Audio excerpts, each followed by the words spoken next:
Sir मैं ये पूछना चाह रहा था कि हम टैक्स पेयर हैं और हम टैक्स पेयर का जो पैसा है वो जिस तरीके से आप ये स्कीम निकाल के आप दे रहे हैं फ्रीबीज, हाँ फ्री वाला जो सिस्टम है तो ये सबको नहीं मिल रहा दिल्ली में।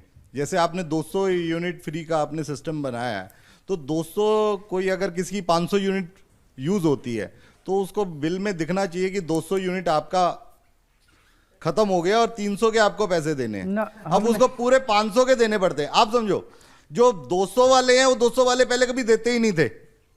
200 वाले जो आपने फ्री किए हैं वो 200 वाले कभी पहले दिया ही नहीं करते थे क्योंकि उनके यहाँ पर, क्योंकि आज जो दिल्ली की हालत है 5 साल पहले जितनी झुग्गियां थी आज झुग्गियां और बढ़ गई हैं। सर जो रोडे जिस हालात में पहले थी उसी हालात में 5 साल से उसी हालात में रह गई। हाँ। जो टैक्स पेयर हैं उनको क्या रिलीफ मिल रहा है इस सरकार से जो आपकी 5 साल बेमिसाल सरकार गई है? बस मेरा मूल सवाल ये कि टैक्स हम देते हैं, फायदा आप किसी और को देते हैं, तो टैक्स पेयर के लिए क्या फायदा?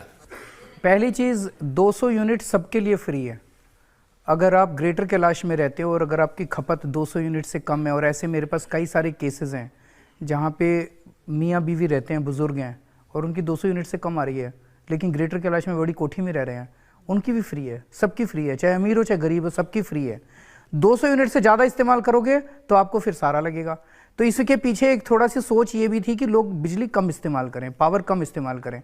आपकी 250 आ रही है तो थोड़ी कोशिश करके आप 200 के नीचे ले आते हो ताकि पावर की सेविंग हो सके, पहली चीज़। लेकिन जो एक ओवरऑल क्वेश्चन फ्रीबीज का है कि फ्री क्यों दे रहे हो, फ्री क्यों दे रहे हो, ये भी उनका मूल सवाल ये है कि इनकम टैक्स ये देते हैं और फ्री उनको मिलता है जो टैक्स नहीं देते। नहीं, एक तो ये भी गलत धारणा है कि कोई टैक्स नहीं देता। इस देश के अंदर गरीब से गरीब आदमी भी टैक्स देता है, जीएसटी सारे देते हैं। जब एक गरीब आदमी बाजार से माचिस खरीदता है, पेंसिल खरीदता है, पेन खरीदता है, कुछ भी खरीदता है, रोटी खरीदता है, सब्जी खरीदता है और जीएसटी देता है, जीएसटी सब चीजों के ऊपर लगता है। तो टैक्स तो सब लोग, वो इनकम टैक्स की बात करें, वो इनकम टैक्स तो 1%, आप तो एक्सपर्ट है इनकम टैक्स, क्या 1% लोग देते हैं इनकम टैक्स। पहली चीज जीएसटी ज्यादा बढ़ाए, इनकम टैक्स तो आप कह रहे हैं उन्होंने बेड़ा गर्क कर दिया। बेड़ा गर्क किसने किया? अमित शाह जी की मैं स्पीच सुन रहा था, वो ये कह रहे थे कि दिल्ली जल बोर्ड पहले उसमें 22 करोड़ का घाटा था, जब से अरविंद केजरीवाल जी चेयरमैन बने 800 करोड़ का घाटा हो रहा है। ये पता नहीं कहां से लाते हैं फिगर। भगवान ही मालिक है इनके फिगर्स के। इन पे यकीन तो मत ही कीजिए आप, मतलब भारतीय जनता पार्टी झूठ की फैक्ट्री है। और उस टकराव का दिल्ली की जनता को नुकसान हुआ। अब वो कह रहे हैं कि बुरे बीते 5 साल, जल्दी निकल लो केजरीवाल।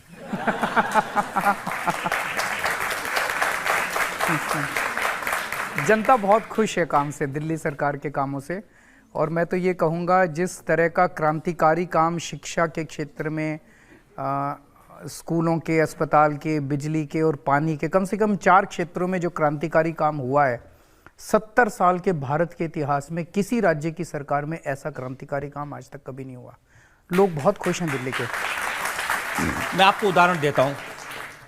मनोज तिवारी ने कहा कि गरीबों को घर देने वाली प्रधानमंत्री आवास योजना केंद्र सरकार की थी, आपने उसको लागू नहीं होने दिया, उसकी वजह से 1 साल में 3623 बेघर लोगों की मौत हुई। नहीं, गलत है। ऐसी कोई प्रधानमंत्री की योजना नहीं है जिसमें बेघरों को घर दिए जा सके।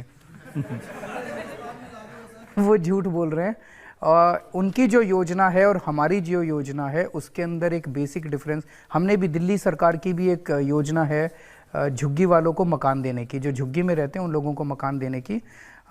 उनकी भी योजना है उन लोगों को मकान देने की। हमारी योजना के तहत जो इनिशियल अमाउंट पे करना होता है वो बहुत कम है, वो लोग जो पैसा मांग रहे हैं वो बहुत ज़्यादा है।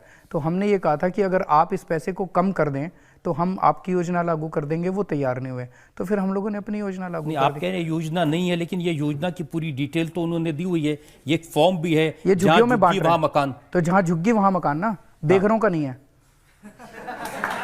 नहीं, आप अगर हवाई जहाज खरीद लेते तो उससे क्या बवाना जाते?